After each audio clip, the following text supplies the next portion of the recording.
All right, my name is Jacob, and I am presenting a case study of the Dutch Mountain House by this architecture firm, this Dutch firm, which I believe means the new generation, if it's translated to English.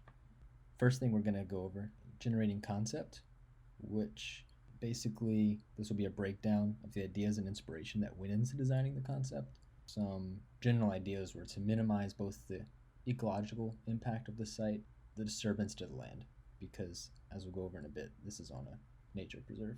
Some inspiration was to experiment in sustainable strategies as well as blend in to the surroundings, but still stand out where it matters. And we'll get more into the sustainable strategies later on. Next up is connecting to the context of the surroundings. Structure responds to its surroundings in a couple of key ways. Physically, aims to minimize the disturbances to the landscape. So it kind of embeds itself in an artificial hill that they constructed around the house or alongside the house. Environmentally, it blends the form into the surroundings to keep ecological impact to a minimum. It's not so obtrusive to the surroundings. And culturally, it's actually built on a nature reserve, which originally wasn't a very mountainous area at all, which is why they brought in the hill. So they still try to respect the land, but still use the environment to their advantage. Next up, use. And it's a residential property, but the intention is for the rooms to be finished by the inhabitants because they kind of express the individuality and the color that the rooms inherently lack. Fabrication structure of the building is meant to be very open floor plan. It allows for very flexible arrangements and potentially changes in the future. It's not very static. As far as materials are concerned, there's a lot of untreated things because the characteristics are meant to be defined by the inhabitants. So there's lots of concrete walls and visible welded joints, untreated wood, that kind of thing. They don't want to decide the characteristics of the room ahead of time. A lot of surfaces are left unfinished. You can see there's just raw copper pipes there for the faucet, and the other picture that just shows off some lighting and concrete walls. Very minimalistic use of material, but very powerful at the same time. And yeah, the story is decided by the inhabitants via the art and furniture that they bring into the space. Here are a few pictures of the interior. You can see lots of art, eclectic furniture and stuff that paints the room with a lot of story that it otherwise would not have. You can see these mostly are not predetermined elements. These are things that the people who live in there have brought in.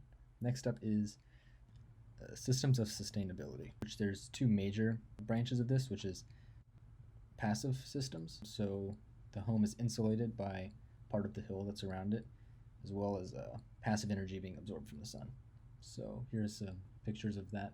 The hill kind of blocking one side of it, and also the solar panels there on the picture to the left.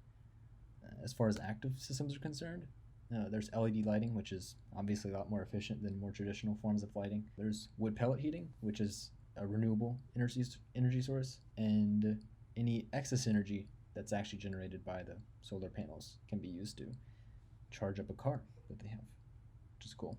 And so aside from those systems, there's sustainable materials that are used. So there's, you can see in the picture on the right, corroding steel that was kind of scrapped from elsewhere and brought in. The corrosion is part of the life cycle of the steel. Eventually it can be maintained or replaced when need be. Also, the home is framed in timber, which we'll go over again in a bit, is actually sourced from the area around it. Next up is human-centered design. So this is how the design addresses humans being the primary occupants and how it kind of forms their needs. So there's grand views from the glass canopy on the edge there.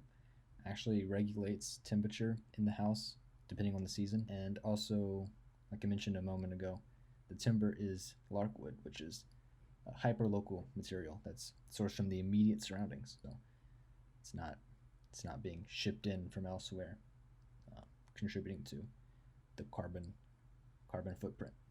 Next up is the empathy of the design. It's designed to be empathetic to humans by having a stark binary experience, a spatial experience. You're either in a very cave-like atmosphere with sun peering through almost like cracks in a mountain, or you're in a large open space where your experience is defined by nature, as opposed to in the cave where your experience would be defined by you and the story that you've decided that you would put in the room via art, furniture, that sort of thing. Also, the rooms are kind of disorderly, which breaks up the monotony of a grid and allows for future flexibility. It kind of goes along with the very natural form of the building as well. Last, this is a quote from the architecture firm's website, which says, "The house is bold and unpredictable, an experiment in sustainable strategies in concept, structure, material, and technical installations. A house that blends quietly in its surroundings but stands out with spatial surprises."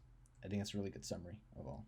It's a house that's really built from the ground up with sustainability in mind and human needs in mind, and to be very, very empathetic to what humans want and find ideal in design. And that's it. These are the sources for that. And thank you.